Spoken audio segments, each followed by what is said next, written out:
কিছুই তো নেই। বলো,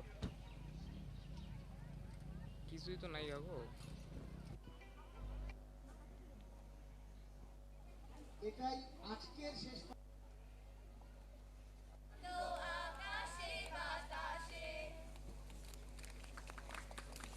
কোচবিহার অনাসৃষ্টির জঙ্গল থিয়েটার ফেস্টিভ্যাল 2025 শুরু হলো কোচবিহার শালবাগানে।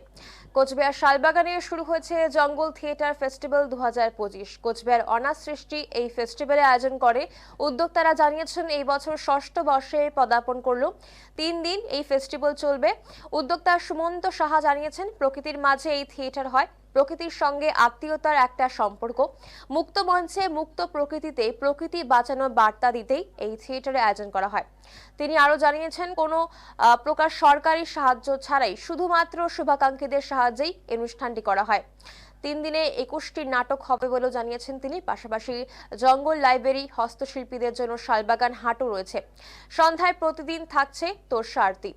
সন্ধ্যায় মশাল জ্বালিয়ে যে থিয়েটার হয় তাতেও পরিবেশ সচেতনতার বার্তা দেওয়া হয় বলে জানিয়েছেন তিনি।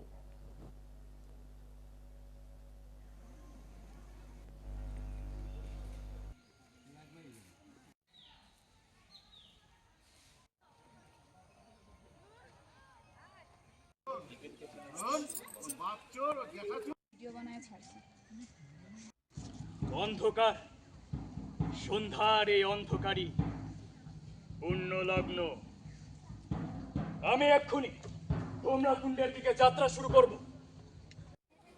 এটাই আজকের শেষ পারফরমেন্স হবে। কতদিন চলবে, কি কি কারা কারা? আসলে এই বছর আমাদের ষষ্ঠ বর্ষে পদার্পণ করলো আমাদের কোচবিহার অনাসৃষ্টির বাৎসরিক যে অনুষ্ঠান শালবাগান জঙ্গল থিয়েটার ফেস্টিভ্যাল। আমরা এটা বলি যে প্রকৃতির সাথে আত্মীয়তার একটা অভিযান। এই নাট্য উৎসবের ব্যতিক্রমী যে চিন্তা ভাবনা, সেখানে আমরা এই মুক্ত মঞ্চে মুক্ত প্রকৃতিতে নদী এবং জঙ্গল বাঁচাতে আমরা সাংস্কৃতিক যে চর্চা সেটার একটা সাহায্য আমরা নিয়েছি। এবং এটা একমাত্র ফেস্টিভ্যাল যেটা আমাদের কোনো প্রকার সরকারি আর্থিক সহায়তা ছাড়া শুধুমাত্র শুভাকাঙ্ক্ষীদের সাহায্য নিয়ে এই অনুষ্ঠান চলছে। এবছরও আমাদের আসামের ডিব্রুগড়, কলকাতা, রায়গঞ্জ, কালিয়াগঞ্জ সহ কোচবিহারের বিভিন্ন নাট্য দল এবং কোচবিহারের 6টি স্কুলের নাট্য প্রতিযোগিতা রয়েছে, সেটারও শুভারম্ভ আজকেই হলো। এবং আমরা এবছর এই শালবাগান জঙ্গল থিয়েটার ফেস্টিভ্যালে দর্শকদের জন্য যারা আসছেন তারা উপভোগ করতে পারবেন। সেখানে আমাদের জঙ্গল লাইব্রেরি রয়েছে, যে জঙ্গলে এসে পড়ার যে একটা মজা, আরো বেশি করে পরবর্তী প্রজন্ম যাতে বইয়ের সাথে আগ্রহী বাড়ে এবং বই পড়ার মানে লাইব্রেরিতে গিয়ে বই পড়ার যে একটা প্রবণতা কমে গেছে আমরা বারবার বলি, সেটা যাতে আবার ফিরে আসে সেটার একটা চেষ্টা। এবং একই সাথে 3 দিনই আপনারা পাবেন হস্তশিল্পীদের শালবাগান হাট, যে আমাদের এই শালবাগানের মধ্যে এই প্রাকৃতিক পরিবেশের মধ্যেই তারা তাদের যে পসরা আছে সেটা নিয়ে সাজিয়ে বসে। এবং সন্ধ্যায় থাকছে তোর্ষা আরতি।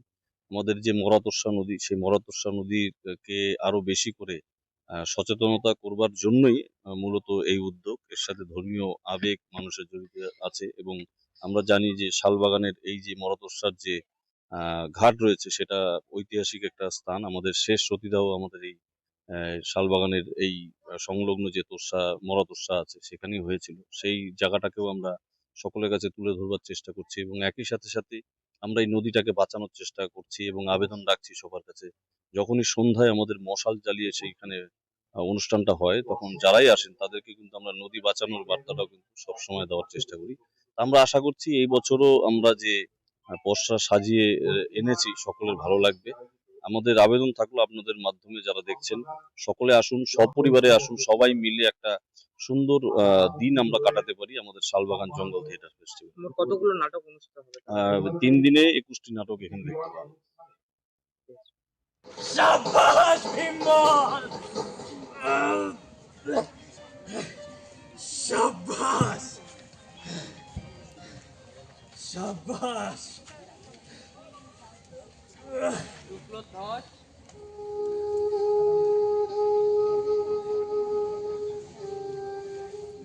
কে?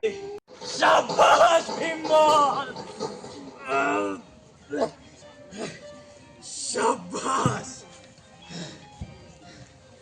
সাব্বাস